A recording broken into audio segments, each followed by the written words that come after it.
Hello, everyone. Welcome and greetings from my studio in Erie, Colorado. It's so great to see everyone here. Uh, we've got our usual suspects like Ian. Great to have you here, Ian. I think Ian has been off vacationing for a while there. And Michael, great to have you here. Paul from across the ditch. Yeah. I like having people from everywhere, like North Florida. Welcome, Glenn. And Dick from Texas. Yes, very good. Uh, Michael in Slovakia, welcome. Yeah, great to have you here. Great to have everyone here. John is from Alaska. Now, I don't know what the weather's like in Alaska, but it's really nice here. Uh, well, let's see who else we have here. The comments are going way past me. And here's OB somewhere. Where are you, OB? There he is. Yay! Good to have you here. You could come in the studio if you wanted to, if you have that link. And I'm getting carried away with these comments. Great to have all of you here. Welcome. If I don't put your name up on the screen, it's just because there's a whole lot of stuff around, and I'm clicking like frantically. Oh, that's not what I wanted. Peggy, where am I from? Where am I right now is Colorado, and I'm going to give you a picture of that right now. Let's get going on stuff. And here is where I am, Erie, Colorado, USA. This is what my shop looks like right now. It's a kind of a cloudy day here, but it's nice and warm. Summer is here already. I love it. The way the seasons work in this part of Colorado is we have two seasons, summer and winter. And for about 2 weeks in the spring and in the fall, we have summer one day and winter the next. And that's what we have right now. Summer today, it's going to be winter on Sunday, and we might get some snow. So, yeah. And I'm grateful to be here. I appreciate all of you coming to hang out with me. This is wonderful stuff. I do this live stream every 2 weeks on Friday at this time, 2 p.m. Eastern, 1800 UTC right now. And so the next one, that means, is April 11th. So I hope you'll join me for that. My friend Todd Rains, who is actually here. Let's see what we can do here. Todd and Lyle is here too. Todd does a live stream like this, only his own style. And yeah, it's I'm up right the day before our vendor showcase, so I don't know what I'm going to do yet, but I've been practicing a little bit of egg turning, and decoration. Oh, yay!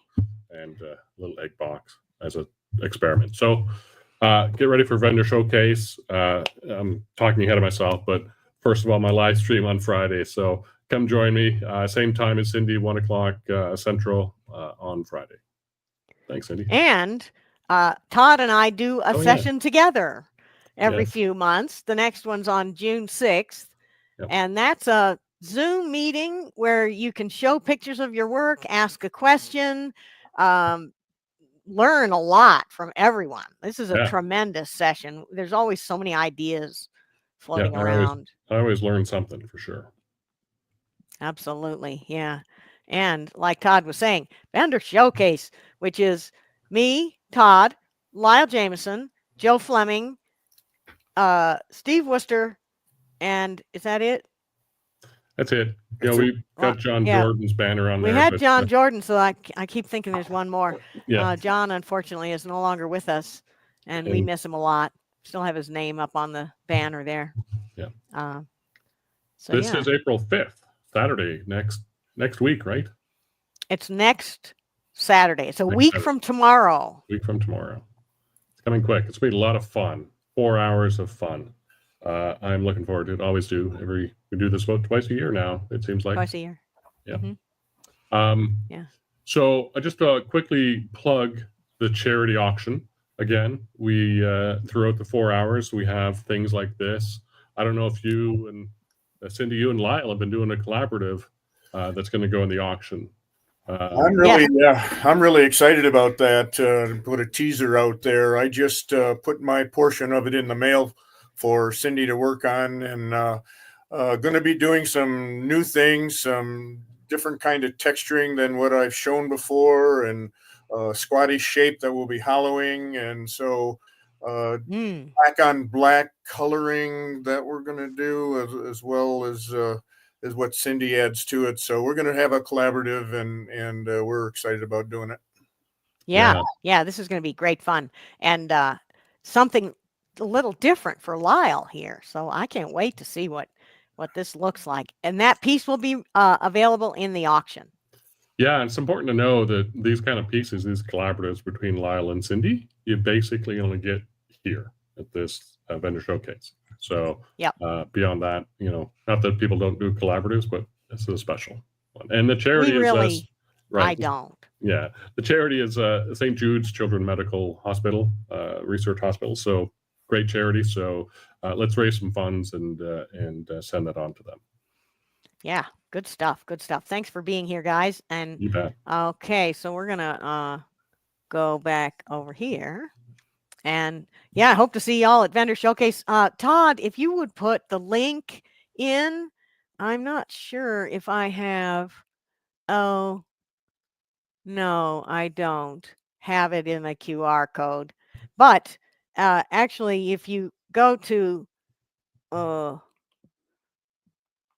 this QR code and subscribe to my newsletter, then I will be sending out the registration link for Vendor Showcase in a few days, and a few times probably over the week, so that everyone can keep track of it.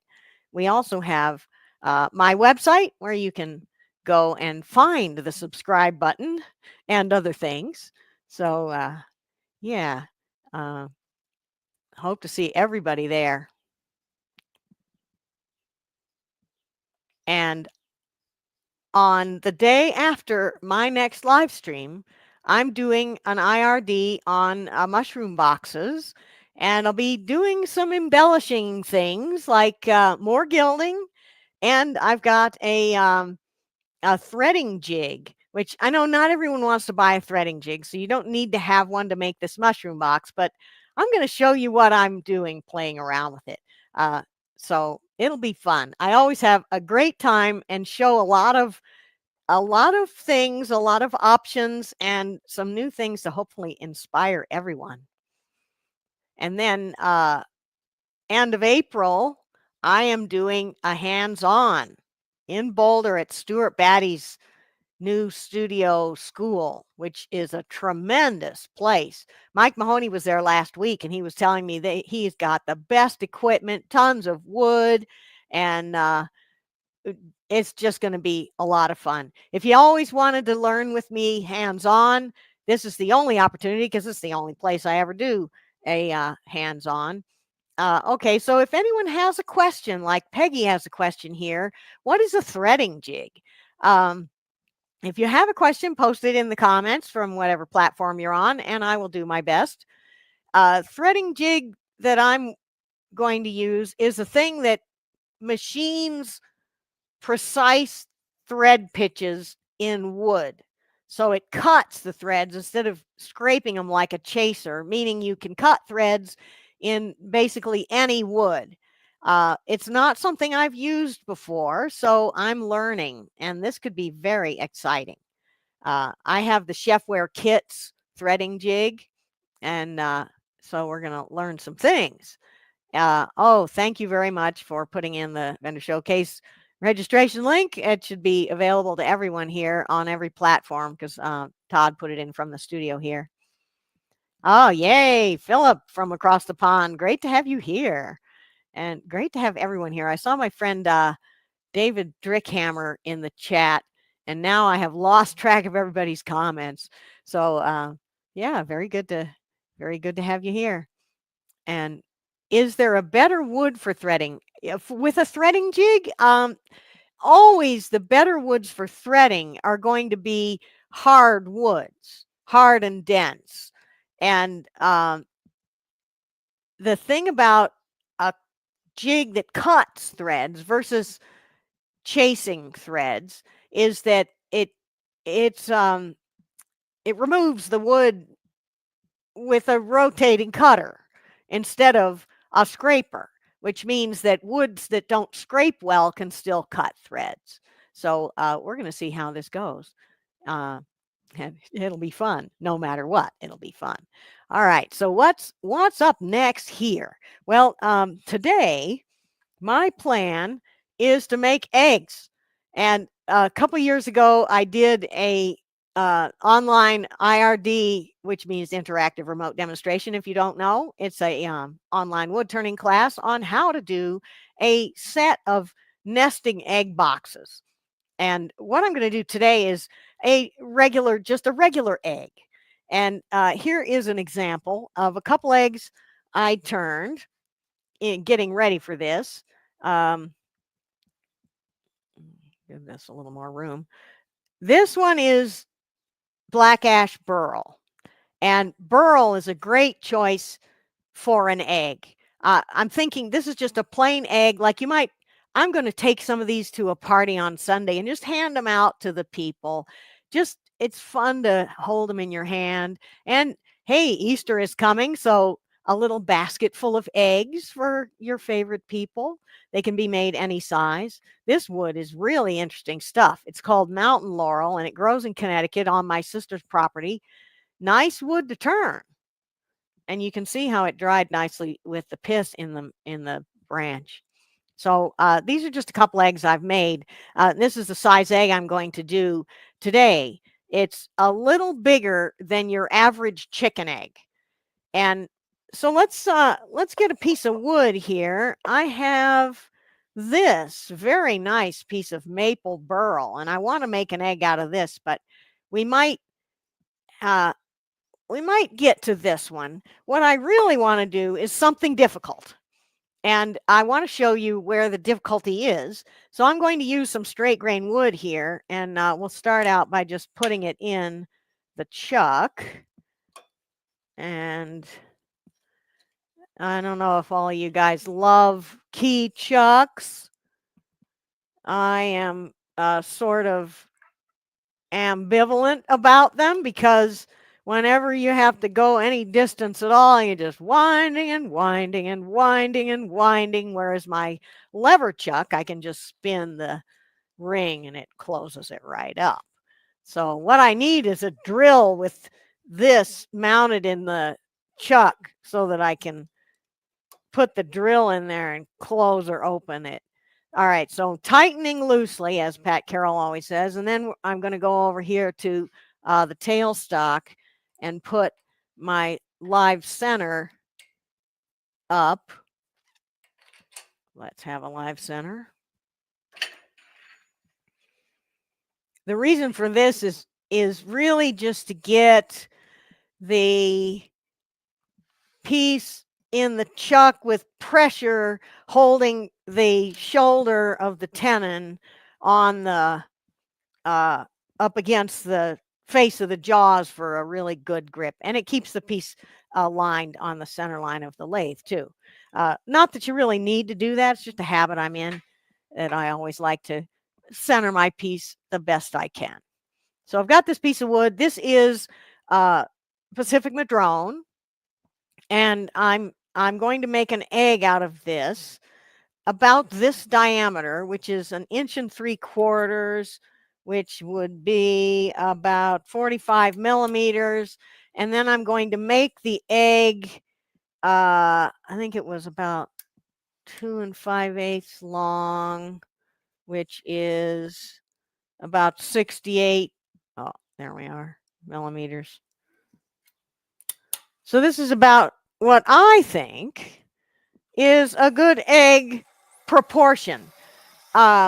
We'll start out by just truing up where the largest diameter of the egg will be, and then I'm going to start shaping it.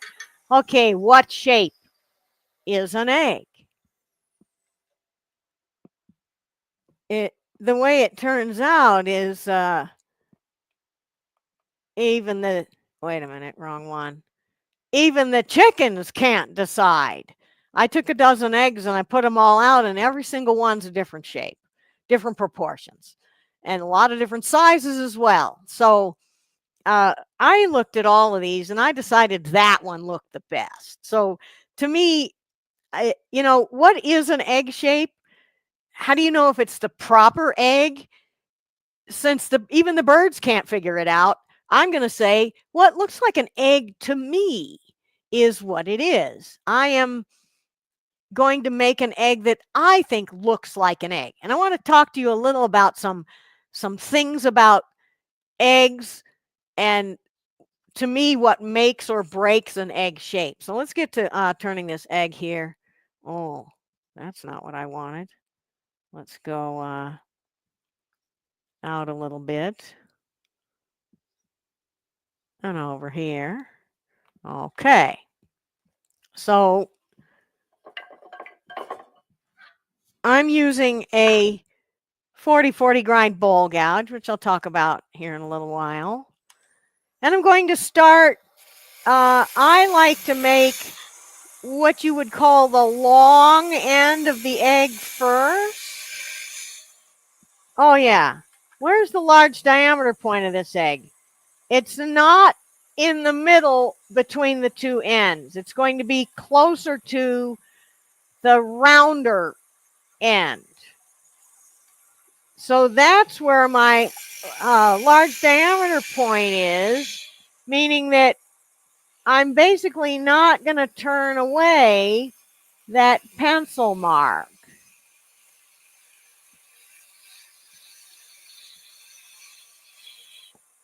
We don't need the tailstock.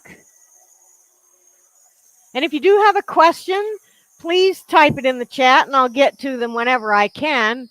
I see Philip is asking, what's the make of this chuck? And we can go over here and see it a little better. It is a, where's your name? SK100 by Axminster Evolution. And it's the one, the SK100 now has this square section key, which is a lot easier to use than the old SK100s, which had this, I don't know what you call this, gear key or something, which is awkward, although it does stick. And yes, this is what it is. SK100 chuck. A good chuck. Not the only chuck out there that's good, of course. I just happen to have chosen that one today. And I'm using it because its jaws do a good job of holding the diameter of wood I wanted to use today. So I'm making the long end of the egg, and when I get down to the very end, a minute ago I said something about I'm using this because I want to show the difficulty. And difficulty here, let's take a little more off the end. Difficulty is getting the cut all the way to center without tearing out the fibers and ending up, like so often happens, with a little tiny hole that you can't get out with no amount of sanding. And by the time you get the little hole out, you have a flat end on your egg, which is one of the things that I think ruins an egg shape. So a couple of things I can do here. One is I can orient my gouge. So you see what I'm doing here is I'm cutting with the wing and it slices through the fibers. The nose, the tip of the tool, is more vertical orientation of the edge, whereas this wing is at an angle. So I'm also going to slow way down because the wood right there in the middle is not moving at all. And if I just go blasting on past it at the same speed that I'm doing this cut here, then what happens is, and let's just do it, I end up tearing a little hole out, and then I slow the lathe down for my sanding, and I start doing some sanding, And we're going to see if I'm going to show you what I want to show you. There's a little hole right in the very center. This one's not bad, but I'd like to not have any hole at all. That is torn fibers, because as I come along here cutting on the fibers, back at the full speed here, as the cut gets closer to center, the wood, even though the lathe is still spinning at its same speed, the wood is not spinning at all right in the middle. And if the wood's not spinning and I just push the tool on past it, then it's going to tear out the fibers. One thing I like to do to help that hole not be there is leave a tiny little bit of a nub on the end, which I will sand off pretty fast. So let's get back over here. I have a lot more shaping to do on this egg. The longer end of the egg is a longer curve. To me, an egg shape is always going to have curve on every part of it, just defining the end point of this egg here. So what I mean by that is I don't want to see a flat spot anywhere. One place that we commonly end up with a flat spot is right here at the junction between the two curves. So I want to make sure that I start my gradual entry right close to that line. And now the other thing that can happen is I'll make this curve too sharp and end up with a point at the very end. Or I'll make it too shallow and end up with a flat at the very end. So what I'm trying to do is get it to round down and always be a curve, no flat. Right here's a little bump. I don't want a bump either. I want gradual, ever-changing curves. Though with an egg, there's a lot of variation possible with the form. So I left that pencil mark on there, but I didn't leave enough of a flat right there to make it look flat. And I'm thinking this is a pretty nice looking egg. I might make it a bit longer. My test egg here is actually, if you think, oh, as I thought, eggs are probably golden mean proportions. Well, no, not the ones I thought looked like an egg. They're actually longer than 1.618 times the diameter. Maybe more of a 1/3 to 2/3. So if my egg is, the diameter is 1 3/4, which was 48 millimeters, then, is that right? 48, 45. So if that's 45, then 90 is what I'd want for my length, which is, no, it's not that proportion either. So eggs are kind of like their own thing. And I'm just going by what I think looks like an egg. And you might say, oh, I've got all kinds of different methods for making eggs and yours sucks and mine is great. And I'm going to say, we're all good. We're all doing it right. If we make an egg we like. And yeah, got to teach those hens. All birds just don't know how to make an egg. There are some birds with round eggs and all kinds of stuff like that. So here's another thing about eggs. is, how come I'm doing it in the chuck? I'm thinking through my process here, and I could have put this piece of wood between centers and turned my egg down and left a little nub on each end at the tailstock and the headstock centers, and then just plan on sanding it with a sanding block at the end. Well, I don't find that that gives me a very pleasing round end to my egg. All too often when I try to do that method, I end up with a flat spot on the very end, which does not look like an egg, in my view.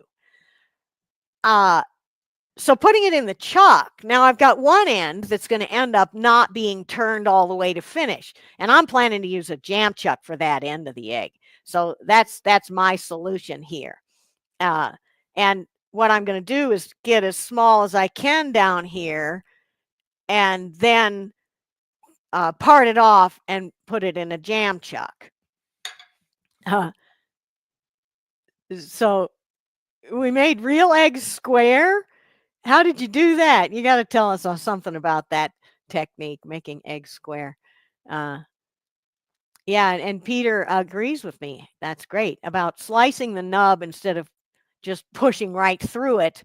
I meant to say, like he is saying much better, that when the cutting edge is at 45 degrees to the rotation of the cut, then you're going to get a shearing action rather than a straight cutting action.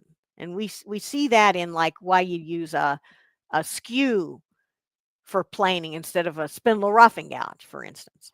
All right, so I'm stalling here. At this point in my egg design is when I want to sand my first part of the egg. So I'm going to sand, and we're going to start with I'll start with 240 and slow the lathe way down, not that far down, and I might want to start with sanding with 180 because this is going too slow. Okay, let's go with the 180. Yeah, why not? And all the way to 4,000 in my feeling, because then I can get a nicer finish on my egg. Here's where I have a pretty good look at most of the shape. And what I'm going to do on this very end here is turn the lathe off and sand that little bit. So that was my other strategy, was I left a tiny bit of a nub instead of relying on myself to be able to slice through the fibers and not tear a hole in it. I left a tiny bit, which sanded off right quick there. And now I'm continuing the shape here. We'll go 180, 240, 400, 600, 1,000, 2,000, and 4,000. And at every grit, pretty much, I'm going to, and I'm not doing all the grits for you here, and I'm not doing them all as fanatically as I would if I were making a gallery piece. One thing I will do, though, is every grit, I will turn the lathe off and sand across that very center. Not a lot, because I don't want to make a flat spot on the end, but since the wood is basically not moving at all right in the very middle, when I hold my sandpaper on here, I'm really not going to sand the very, very center at all. So that's why I turn the lathe off and push the sandpaper, rub the sandpaper across the very end. Oh, here's another idea that I haven't tried. A point tool with the side, cutting on the side. Now, a point tool, you can scrape with them, but you can also cut with them and slice the fibers at a 45-degree angle. So that's another good tool to use there. That'd be cool. Yeah. All right. So I'm done with sanding my egg on what's exposed now, and I'm going to take a little more off of it and refine the shape more down here. Here's my 3/8 10 millimeter 40/40 grind bowl gouge. And we're going to just eyeball where we think this curve on the top might be going. And I find it much easier to do the shape on the tailstock end instead of here right up against the chuck. So at this point, I think I've done enough here, and I'm going to part it off, leaving what I believe to be plenty of wood. And I'll just rest my hand, my elbow on the headstock, cradle the egg in my hand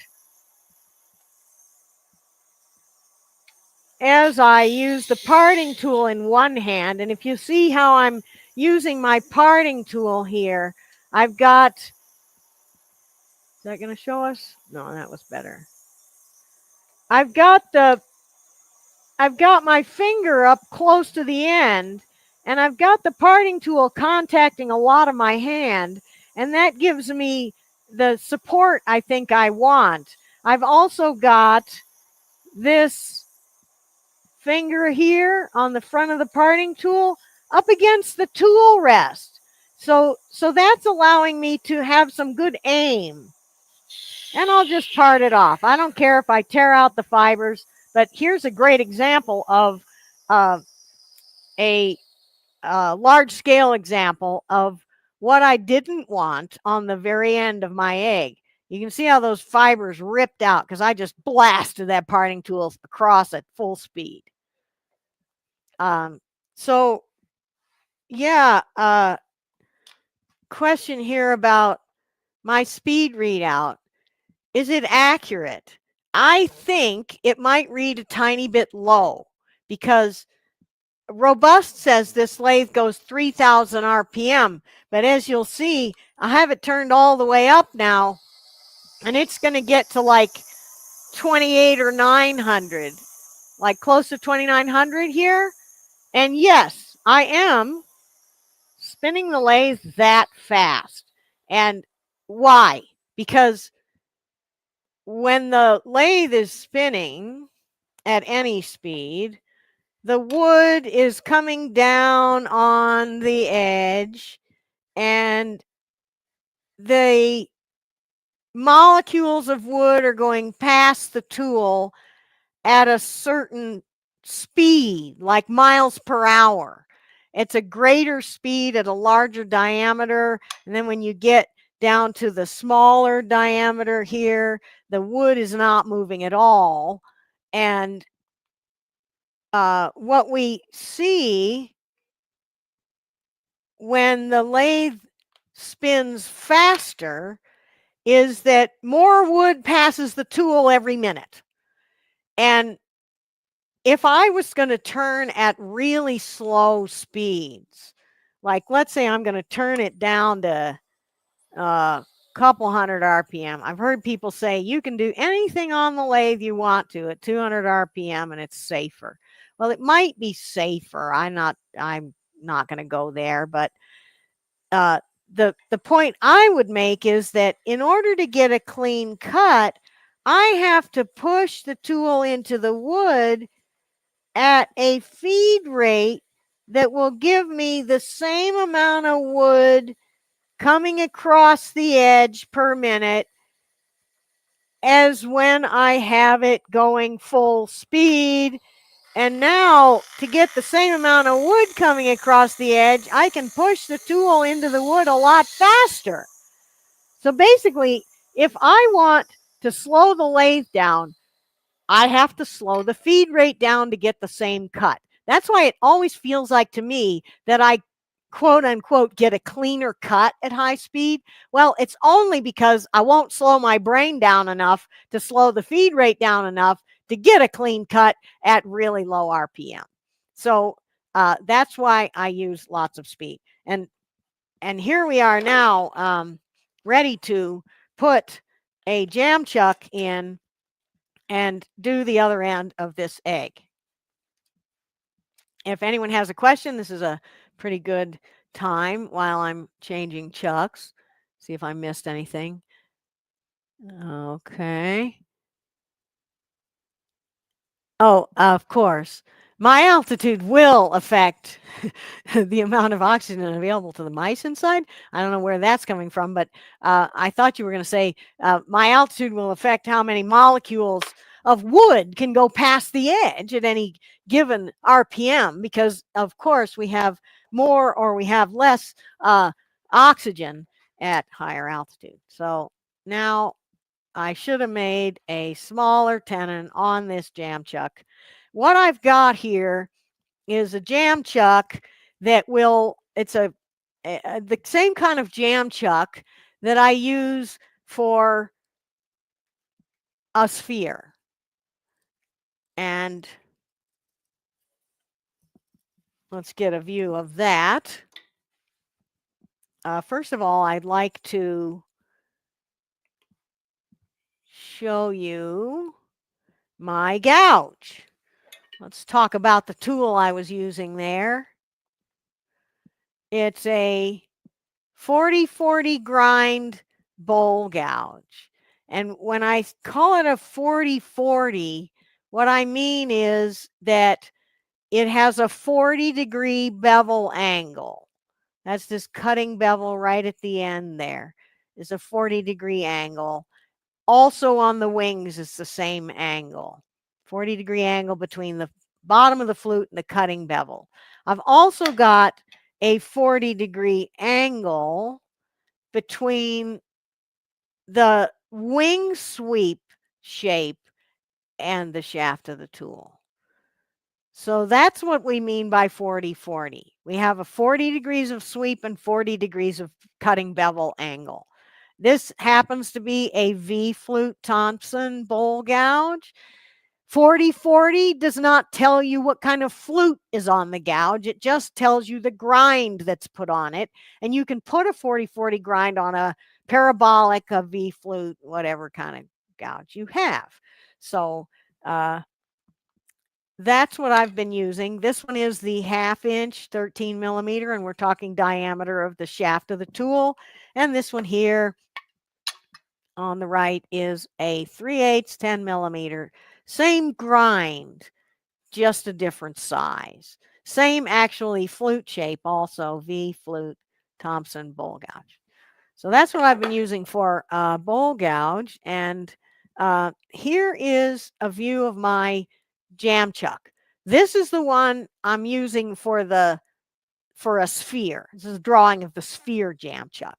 The egg is going to go into the chuck the same way. What I have is a bowl that basically contacts my egg or sphere right at the rim of the bowl, just smaller than the largest diameter, so that it'll jam in there with more than half of the sphere or egg sticking out.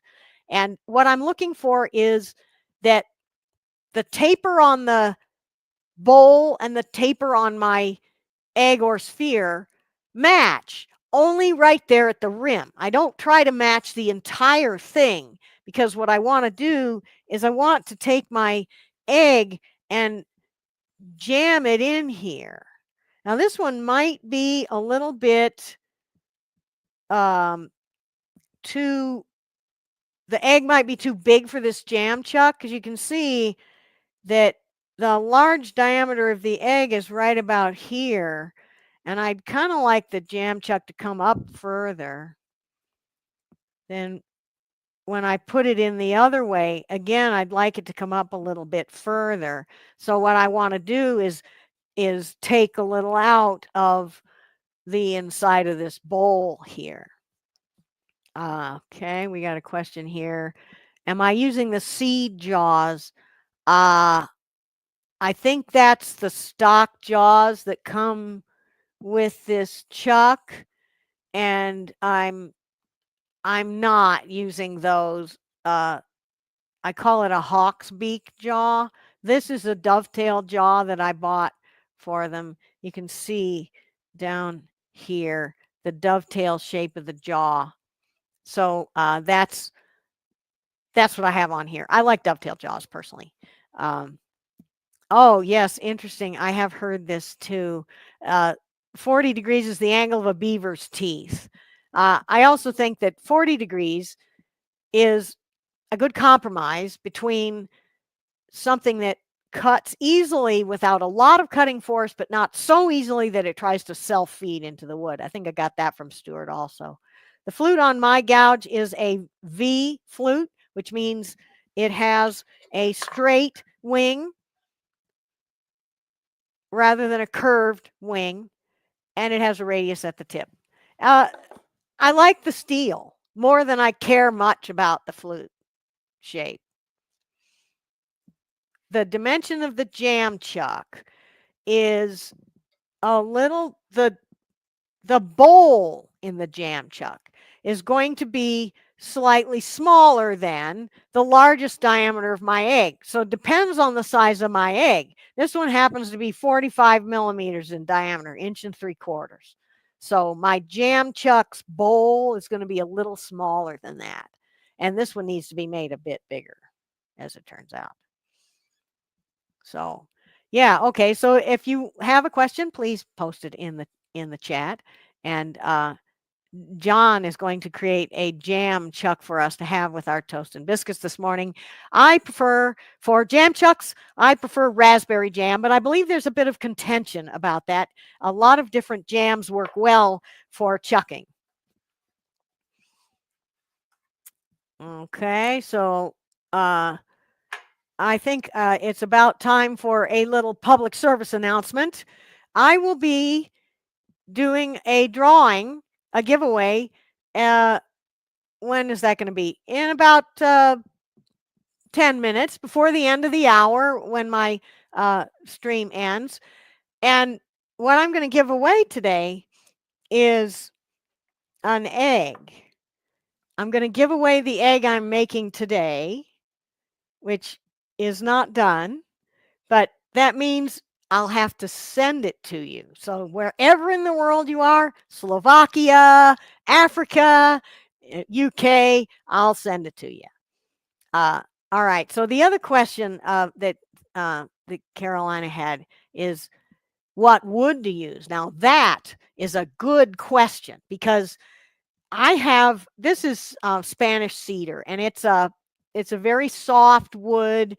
I have the grain of the wood in my jam chuck running parallel to the bed of the lathe, which means the compressibility of the fibers is the same all the way around the circumference of my jam chuck.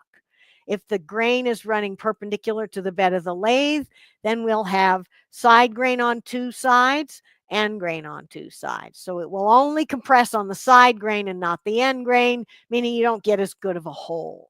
And I like a fairly soft compressible wood because there's a little give to it, and that makes it grip better. If you take something like Cocobolo or African Blackwood, they make terrible jam chucks because there's no compressibility at all, and you have to have it just absolutely perfect or it won't fit at all. All right, so what I want to do here is actually go over here, and I'm going to make the jam chuck a little bigger. This is good because whenever you take something in and out of a scroll chuck, it's not going to come in perfectly true anyway. And maybe I'll clean off the end. And so that'll be a good thing. It'll true it up as well. But you're going to see that it doesn't go in perfect anyway. So we can get this to stay in pretty nicely here. My main criterion for jam chucks is, can I turn the lathe spindle holding on to the thing that's jammed into the chuck? And yes. Now the question is it spinning true? Well, no. So I'm going to try to just horse it into true enough.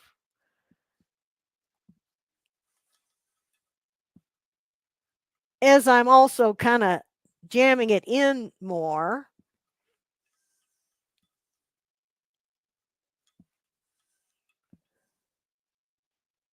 Am I doing this wrong here? No, I'm doing it right. This is good enough. And because maybe I could make my jam chuck a little bigger, and I'm not going to. I'm going to put some tape on here. And I'm also going to use the tailstock at first. It's always a good idea to use a tailstock. I could have used a tailstock to center it up too if I hadn't parted it off here.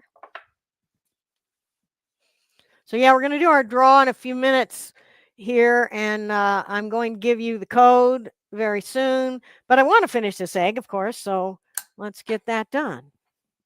Finish our egg. First thing I'll do is get rid of the little nub in the very middle so that I can bring up my tailstock.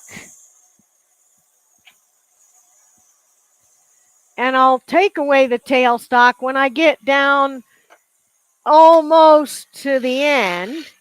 So you probably said, oh, you didn't get that perfectly trued up. And I didn't.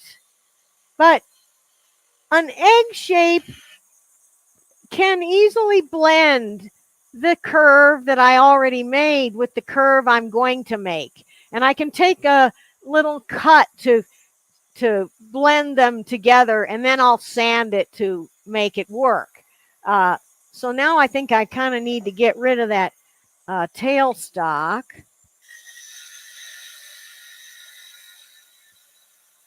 And we'll get most of that out of there. Oh, thank you, John. I meant to mention this. The smock I'm wearing. Let's give that a little show off time also. I'm wearing this turning jacket because this is the TurnFest 2025 official demonstrators jacket. And I am a demonstrator at TurnFest. TurnFest is in Australia, Brisbane. So I am in Australia this weekend turning for TurnFest over the internet. I love it. I love it. I did 2 demos yesterday. I've got 3 today, and then another one on Sunday. And yay, I get to be part of TurnFest without having to get on an airplane for 15 hours. I like that. All right, so here we have our nub to get rid of. And I don't care that much now because that's not the one that's going to be the finished surface. Now I'm getting in here to do that last bit, and we're going to try to get it to look good by slicing the fiber at a really slow speed with the wing at a 45-degree angle so that I hopefully don't tear up any fibers and end up with a hole in the end of my egg, because if I do get a hole in the end, it's going to be so much sanding to get rid of it that I'll wish I just made another cut. Otherwise, I'll end up with a flat spot on the very middle or the very end of the egg. Oh, but what I have here is kind of the opposite. Another thing that quite often people do on eggs that makes them not look so good, it's got a point on the end. Now, I might get rid of that point by just some sanding across there. Or I might want to make another cut, because sandpaper is never as accurate as cutting is. So we're going to make another cut on here with the gouge held so that the wing is at a 45 to the rotation. And we're just going to slice going really slowly with our feed rate because the wood's not moving at all. And that should be good. Slow down again for the sanding. Okay. So here's something to point out. Glenn, you can go to Australia. They'll sell a ticket to anyone. They were going to give me a free ticket, but I have to work for a week over there. So the amount of work that I do and don't get paid as much as if I stayed home and worked for real does not make up for the cost of the ticket. So, there's no free lunch in this world. And you can go to Australia. Just go buy a ticket. They'll sell you one for sure. And I'm just not a traveler. I'm not really that keen on it. I've been to Turnfest 3 times, and it is fun, and it is nice to go to another country and meet some new woodturners. That's actually the best part of it, getting to meet some new woodturners and make some new friends in another continent. And boy, this symposium, though, is so weird because the time difference between Colorado and Brisbane is like their time is 8 hours ago tomorrow.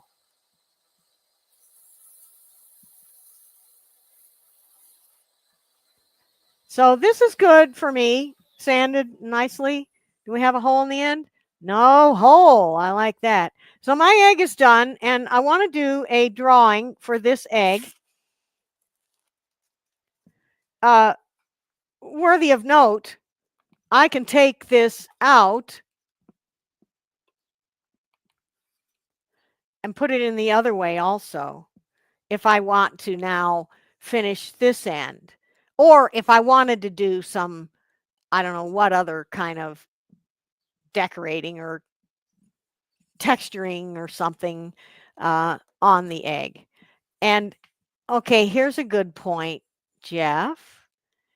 You can use a skew to do that last little slice in the end. And that's what I've done before I realized that really I could get my gouge wing to present to the wood exactly like a skew, and I don't have to sharpen up another tool. Will I be at the AAW? Okay, the cat will be out of the bag. No, I'm not going. Sorry, folks. I'd rather stay home. What speed do I sand at, and does it depend on the grit in the wood? Yeah, sometimes you'll find certain woods like you to sand at slower speeds, but I think it depends more on the diameter. So when I'm sanding the tip of a finial, I don't have one right here to show you, where the tip is a millimeter in diameter, I don't slow the lathe down at all. But when I'm sanding something bigger, even this thing, which is bigger, 45 millimeters, I'm going to slow the lathe down, and quite often, wait a minute, that wasn't what I meant. This is what I meant.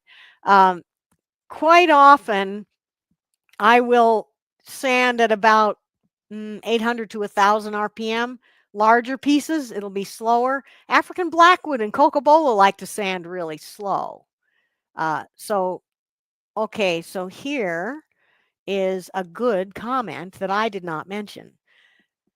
After I made my jam chuck bowl, I thinned down the end of the bowl so that the tape would wrap around nicely.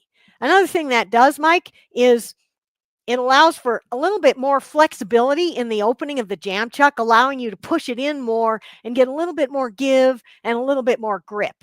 So that's a twofold thing there. Oh, basket weave illusion eggs. That would be really fun. Do I worry about scratches on the finished product after putting it in the jam chuck? No, that is actually why I like using jam chucks, because they don't tend to scratch the final piece. A way to make that work is use a softer wood for your jam chuck than you do for your piece. And when the fibers of the jam chuck run parallel to the bed of the lathe, all that's contacting my piece is side grain, and it won't scratch like end grain does. Hey, so we need to do some drawing here. and I got to put it in. Here we are. And I'm going to give you the code here in just a second.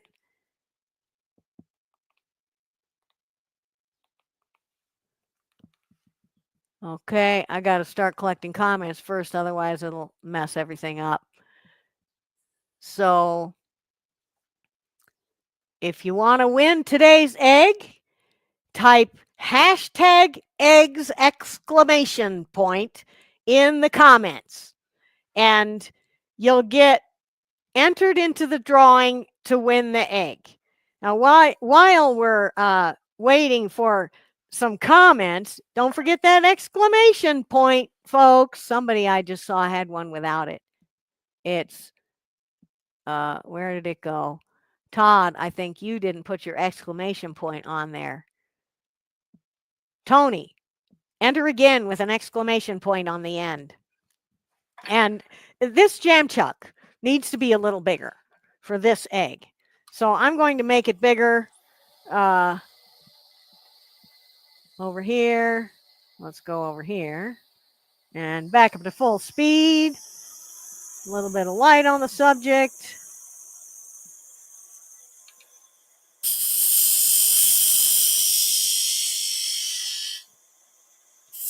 We're going to get to the point of where really this block of jam chuck material won't quite do it because it's going to be too thin at the rim, and I really need to cut this rim all down and make a new rim back further. And hopefully this will help a little bit. Oh, well, okay, here's another thing about this kind of jam chuck. It's hitting the bottom. And what I want is for it to only touch at the rim. So I need to also make this jam chuck deeper. I need to take wood out from the bottom of it also. Just clearance, really, that out from the bottom is. Okay, we got a bunch of entries in here. And I think we might be getting ready to do a draw. I'm doing this jam chuck because whoever wins the egg, it's going to be sanded better than this and finished. And I'm going to be able to put it in this jam chuck. Very nice, very nice. Oh, what if it gets stuck in there? First thing is there's a hole. You can't quite see it, but there's a hole in the end of the jam chuck. And I can take a dowel and poke through there. Oh, it's going to have to be a thinner dowel than this one. Yeah, I need a dowel that'll go through that hole, and I can push it out. The other thing I can do is if I put on a rubber glove, that will help a lot. Because the rubber is stickier and my hand has better grip that way. So this is a great jam chuck for this egg. Take a look at what it looks like. The large diameter point of the egg is just outside of the jam chuck, allowing me to sand all of each side of it and overlap my sanding. So very good, very good. Are we ready for our draw here? I think we are. And what we're going to do is this one. Oh, wait. First, we have to have me in the right place. There we are. So we have 119 entries. And when I click the draw button, we're going to get a winner. Is everybody done? Mention the hole. I did mention the hole. Didn't I just mention the hole? There's a hole in the jam chuck so I can push the egg out if it gets stuck in there. I would rather not have to do that because sometimes the dowel puts marks on my piece. The code is to enter a raffle to win that egg that I've been working on here. Now, usually it doesn't take an hour to make one egg, but I did explain a lot of things, and that was the whole point of this session, was not to just production make eggs. But now that I have my jam chuck, if I wanted to make a bunch of eggs the same size, I would take blanks of the same diameter and do the first end on all of them. Then I would start with the smallest one if they ended up a little bit different. Start with the smallest one and put it into the jam chuck and keep getting bigger and making the jam chuck bigger as I go. So, very good. Oh, and yes, air pressure might pop the egg out of the jam chuck too. I have done that, and that's fun. But if I do that, I have to take the jam chuck out of the lathe. Whereas with the dowel, I can push it. But okay, air won't scratch my egg. So good point. Are we ready to do a drawing? I think we're ready. So I'm going to, we have 122 entries, 123. Oh, come on, guys. 3, 2, 1, click. And now we're going to get a winner for our egg. I kind of hope it's Michael in Slovakia so that I can have to send something there. That would be fun. Bill Elliott. Yay, Bill. Congratulations. Congratulations. And so glad to have you here. And we just love having winners.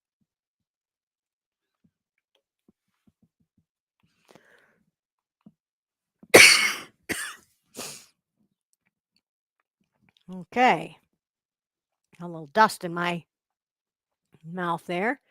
Do we have anybody here? We have Todd here. Lyle seems to be gone. So I'm going to say goodbye. I better take that comment off there so that nobody enters, because we're done with the drawing, and Bill is going to get a very nice finished egg in the mail. I will finish it with some oil too. So Great looking egg. And you have an egg too, Todd. You want to show your egg again? That one right there. Todd's making eggs. Yeah. That's going to be cool. It's not quite done yet, right? Not quite done yet. Still a bit of work to do. And you can see the two of us at Vendor Showcase next Friday, and also at our sharing session on June 3rd. Todd will be doing a live stream a week from today. So I hope to see y'all somewhere down the road. Be a lot of fun. Thanks, Cindy. Yeah.